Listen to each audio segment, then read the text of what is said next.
Hi అండి, అందరికీ నమస్కారం అండి. లక్కీ డివోషనల్ బ్లాగ్కి స్వాగతం. ఇవాళ మన వీడియోలో మనం అన్ని మాసాల కంటే ఎంతో పవిత్రమైన మాసం శ్రావణ మాసం. ఆ శ్రావణ మాసంలో ఎంతో ప్రత్యేకంగా పవిత్రంగా చేసుకునే వ్రతం వరలక్ష్మి వ్రతం.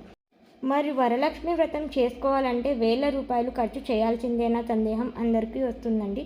అస్సలు ఖర్చు చేయాల్సిన అవసరం లేదండి.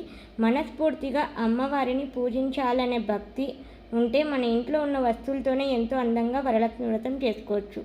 ఈరోజు నేను చాలా తక్కువ ఖర్చుతో ఎలాంటి ఆడంబరాలు లేకుండా వరలక్ష్మి వ్రతం ఎలా చేసుకోవాలో నేను మీకు చెప్తానండి. అంతకన్నా ముందు మన ఛానల్ని ఎవరైనా కొత్తగా చూస్తున్నట్లయితే ప్లీజ్ లైక్ చేయండి, షేర్ చేయండి, అలాగే సబ్స్క్రైబ్ చేసుకోండి. ఇక ఆలస్యం చేయకుండా వీడియోలోకి అయితే వెళ్ళిపోవడం పదండి. మనం వ్రతం చేసుకోవాలంటే వ్రతానికి ముందు రోజే మనం అంతా సిద్ధం చేసుకొని పెట్టుకోవాలండి. అంటే పూజా సామాగ్రి, ఇంటిని క్లీన్ చేసి పెట్టుకోవడం, పూజ గదిని కూడా క్లీన్ చేసి పెట్టేసుకోవడం అలా చేసుకోవాలన్నమాట. ముందే ఇంటిని పూజ గదిని అంతా క్లీన్ చేసేసుకొని గుమ్మాలను కూడా నీట్గా క్లీన్ చేసేసి కుంకుమ పసుపు బొట్లు పెట్టేసి మంచిగా అలంకరించుకోవాలండి. అలాగే ఆ గుమ్మానికి మామిడి తోరణాలు, మామిడి తోరణాలు పూలు ఇవన్నీ శుక్రవారం రోజు ఉదయం చేసుకోవచ్చండి. ఇలా ఇంటినంతా క్లీన్ చేసి పెట్టేసుకున్నాక ఇంకా శుక్రవారం రోజు ఉదయం ముందుగా తల స్నానం చేయాలండి. ఆ రోజు తలంటు స్నానం అస్సలు చేయకూడదు. తల స్నానం చేసేసి మంచిగా ఫస్ట్ ఇంకా పూజ గదిని మీరు వరలక్ష్మి వ్రతం పూజ గదిలో చేసుకోవాలంటే పూజ గదిలో, లేకపోతే ఎక్కడైతే పీఠాన్ని ఏర్పరచుకుంటారో అక్కడ మంచిగా క్లీన్ చేసి పెట్టుకోవాలండి. ఆవు పంచకంతో కానీ గంగాజలంతో కానీ నీట్గా శుద్ధి చేసి క్లీన్ చేసి పెట్టుకోవాలండి. ఈ పీఠం వేసుకునే ప్లేస్ ఈశాన్యం మూలలో ఉండేట్టుగా చూసుకోండి. ఒకవేళ అది కుదరకపోతే తూర్పు దిక్కు, ఉత్తర దిక్కులో ఏరొక మూల చేసుకోవచ్చు అనమాట. అందుకోసం ముందుగా ఒక ఆసనం వేసి ఆకుపచ్చ రంగు క్లాత్ కానీ, ఎల్లో కలర్ క్లాత్ కానీ, వైట్ కలర్ క్లాత్ కానీ ఏదో ఒకటి వేసి దానిపైన 3 గుప్పెల బియ్యం పోసి కుంకుమ పసుపు వేసి తమలపాకు పెట్టి, తమలపాకు కూడా కుంకుమ పసుపు వేసి ఆ తమలపాకుకి బొట్టు పెట్టాలండి. కుంకుమ పసుపు బొట్టు పెట్టి దానిపైన కూడా పసుపు కుంకుమ వేసి అమ్మవారి చిత్రపటం అనేది పెట్టేసుకోవాలన్నమాట. ఈ విధంగా అమ్మవారి చిత్రపటం పెట్టేసి అమ్మవారికి మీ దగ్గర ఉంటే మల్లెపూలతో మంచిగా మాల వేసి అలంకరించుకోవచ్చు అండి. అలాగే మీ దగ్గర ఉన్న పుష్పాలతో అలంకరించుకోవచ్చు. ఆ తర్వాత అమ్మవారి పక్కన ఇరువైపులా పసుపు కుంకుమలు అనేవి పెట్టాలండి. అలాగే అమ్మవారికి పక్కన మీ దగ్గర ఏనుగులు ఉంటే ఏనుగులు పెట్టండి. ఒకవేళ ఏనుగులు లేకపోతే తమలపాకులు పెట్టి దానిపైన పసుపు కొమ్ములు పెట్టినా అవి కూడా ఏనుగుల స్వరూపమే అవుతుందండి. అయితే ఇంకా ఆ తర్వాత మీరు కలశ స్థాపన చేసుకోవాలంటే ముందుగా మీరు రాగి, ఇత్తడి, వెండి ఏ చెంబైనా తీసుకోండి. దానికి చుట్టూరు 5 కుంకుమ పసుపు బొట్లు పెట్టేసుకోవాలండి. ఆ తర్వాత దాన్ని నిండుగా నీళ్లు పోసుకొని ఇప్పుడు ఆ నీళ్ళలో కుంకుమ పసుపు అక్షతలు, ₹1 కాయిన్, యాలకులు 2, లవంగాలు 2, ఎండు ఖర్జూరాలు ఒక్కలు అవి వేసి ఆ తర్వాత కొద్దిగా పచ్చకర్పూరము, జవ్వాదు అలాగే పన్నీరు వేసేసి ఇంకా దానిపైన ఒక పుష్పం పెట్టేసి ఇప్పుడు మీరు దానిపైన మామిడాకులు 5 అలా పెట్టేసి మంచిగా కొబ్బరికాయకి పసుపు పూసి బొట్టు పెట్టేసి కొబ్బరికాయ కూడా పెట్టేసి దానికి జాకెట్ పీస్ పెట్టేసి ఆ జాకెట్ పీస్ మధ్యలో కొద్దిగా పసుపు పూసి కుంకుమ బొట్టు పెట్టేయాలండి. ఇప్పుడు ఆ కలశంకి మనం పసుపు దారంతో ఒక కంకణం లాగా తయారు చేసి చెంబుకు కట్టేసేయాలండి.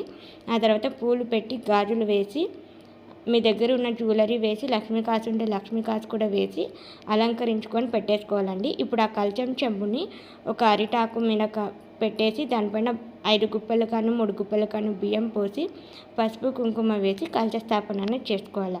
ఈ కలశ స్థాపన మంచి శుభముహూర్తంలో చేసుకోవాలండి.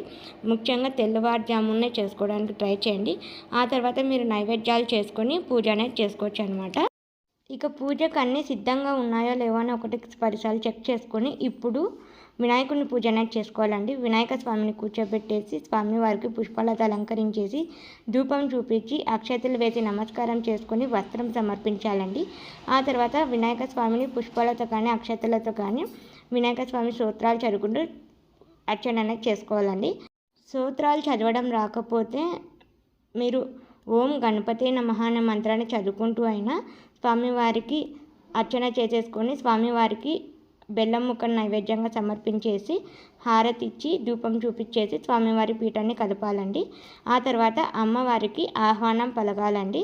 ఆహ్వానం పలికిన తర్వాత అమ్మవారిని పంచామృతాలతో అభిషేకం చేసుకోవాలండి. పంచామృతాలతో పసుపు కుంకుమతో అభిషేకం చేసుకోవాలి. స్వామి అమ్మవార్లని ఇద్దరిని పూజించుకోవాలండి.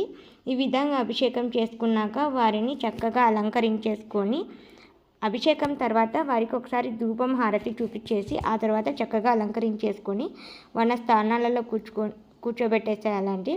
ఆ తర్వాత పూలతో మంచిగా అలంకరించుకోవాలి. ఈ విధంగా అభిషేకం పూర్తయిన తర్వాత అమ్మవారికి ఇప్పుడు అదంగ పూజ అనేది చేసుకోవాలండి. ఇది బుక్కులో ఉంటుందండి, వరలక్ష్మి వ్రతం బుక్కులో అదంగ పూజ ఉంటుంది. ఆ తర్వాత అదంగ పూజ అనేది చేసుకున్న తర్వాత అమ్మవారికి అష్టోత్తర శతనామావళితో అర్చన చేసుకోవాలండి. ఈ విధంగా అష్టోత్తర శతనామావళితో అర్చన చేసుకునేటప్పుడు మీ దగ్గర ఉన్న అక్షంతులతో కానీ, పుష్పాలతో కానీ, 1 రూపీ కాయిన్స్తో కానీ, గోమతి చక్రాలు, మారేడు దళాలు ఇవి ఏముంటే వాటితో అర్చన అనేది చేసుకోవాలండి. అలాగే కుంకుమార్చన కూడా చేసుకోవాలండి. ఇవేమి మా దగ్గర లేవనుకుంటే పుష్పాలతో, కుంకుమతో, 1 రూపీ కాయిన్స్తో అర్చన చేసుకోవచ్చండి. ఈ విధంగా అర్చన చేసుకున్న తర్వాత ఇప్పుడు అమ్మవారికి తోరగ్రంథి పూజ అనేది చేసుకోవాలండి. అందుకోసం 9 పూర్వల్లో దారం తీసుకొని పసుపు పూసి కుంకుమ బొట్లు పెట్టి 9 ముళ్ళు వేసి ఒక ప్లేట్లో పెట్టేసుకొని ఇప్పుడు తోరగ్రంథి పూజ అనేది చేసుకోవాలండి. ఆ 9 ముళ్ళ దగ్గర కుంకుమ పసుపు బొట్లు పెట్టేసి ప్లేట్లో పెట్టేసి అమ్మవారి దగ్గర తోరగ్రంథి పూజ చేసుకోవాలి.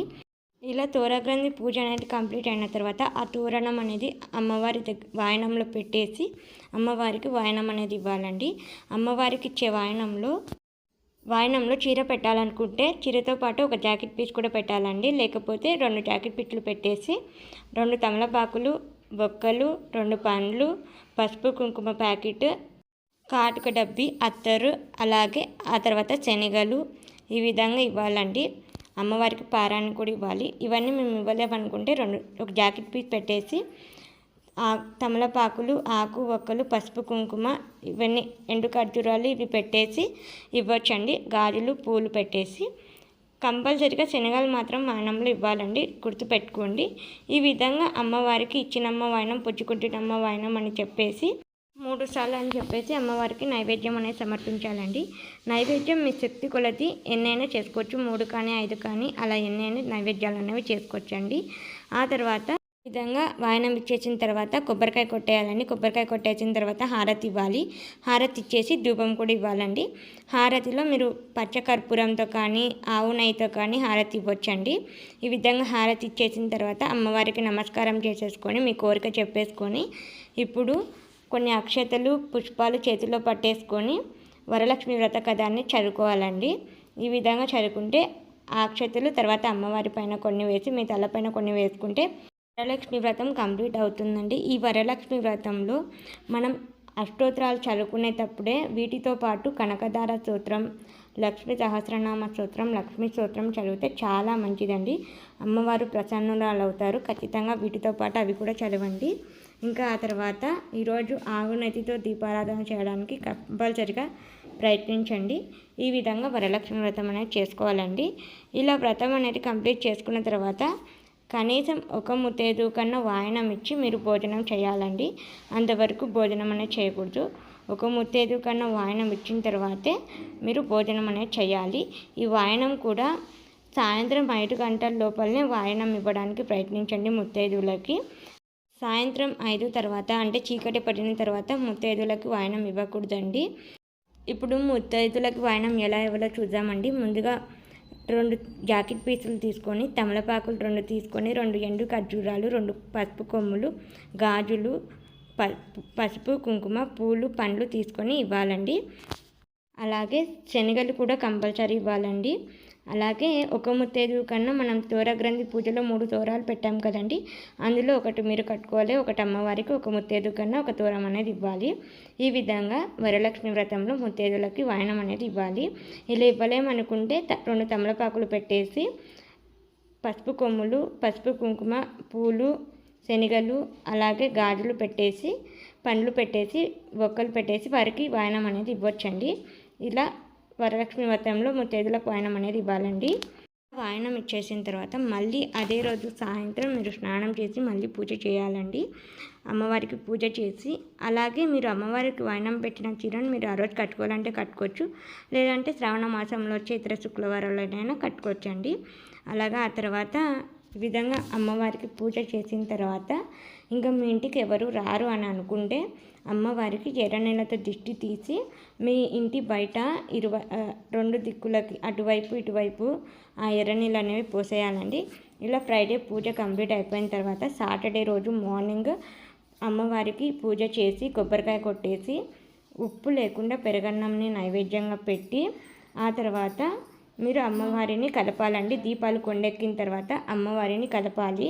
ఇలా కలిపేసిన తర్వాత మీరు ఇంకా ఆ పూజ వస్తువులు అవన్నీ తీసేసి మీరు నదిలో కానీ చెరువులో కానీ వేసేయొచ్చండి. ఇలా వేసేసుకోవాలి. ఇలా చెరువులో వేసేసిన తర్వాత మీకు కొబ్బరికాయ ఉంటుంది కదండి, ఆ కొబ్బరికాయని మీరు గుమ్మానికి ఒక ఎర్రటి వస్త్రంలో పెట్టేసి గుమ్మానికైనా కట్టుకోవచ్చు, లేదంటే కొబ్బరికాయని స్వీట్ అయినా చేసుకోవచ్చండి. ఇలా వరలక్ష్మి వ్రతం అనేది కంప్లీట్ అవుతుందండి. ఇదండి వాళ్ళ వీడియో. ఈ వీడియో కనుక మీకు నచ్చినట్లయితే ప్లీజ్ లైక్ చేయండి, షేర్ చేయండి, అలాగే సబ్స్క్రైబ్ చేసుకోండి. మీకు ఏమైనా డౌట్ ఉంటే నాకు కామెంట్ సెక్షన్లో కామెంట్ చేయండి. ఈ సంవత్సరం కొన్ని రీజన్స్ వల్ల పూజ చేయలేకపోయాను కాబట్టి కొన్ని క్లిప్స్ చూస్ చేసి ఈ వ్రతం వీడియోని షేర్ చేశానమాట. ఇంత సింపుల్గా మనం తక్కువ ఖర్చుతో వరలక్ష్మి వ్రతం పూజన చేసుకోవచ్చండి. చూసారు కదా ఎంత సింపుల్గా వరలక్ష్మి వ్రతం చేసుకోవాలో. అందుకే అండి మనం ఎంత ఖర్చు చేసి ఎంత ఆడంబరంగా పూజ చేస్తున్నాం అనేది ముఖ్యం కాదు, ఎంత భక్తితో అమ్మవారిని మనస్ఫూర్తిగా పూజించామనేది ముఖ్యం. ఇలా తక్కువ ఖర్చుతో మీ దగ్గర ఉన్న వాటితో అమ్మవారిని చక్కగా మనస్ఫూర్తిగా పూజించుకోండి. ఇదండి వాళ్ళ వీడియో నచ్చితే లైక్ చేయండి, షేర్ చేయండి, అలాగే సబ్స్క్రైబ్ చేసుకోండి. ఉంటానండి మరొక మంచి వీడియోతో మళ్ళీ కలుద్దాం. అంతవరకు సెలవు.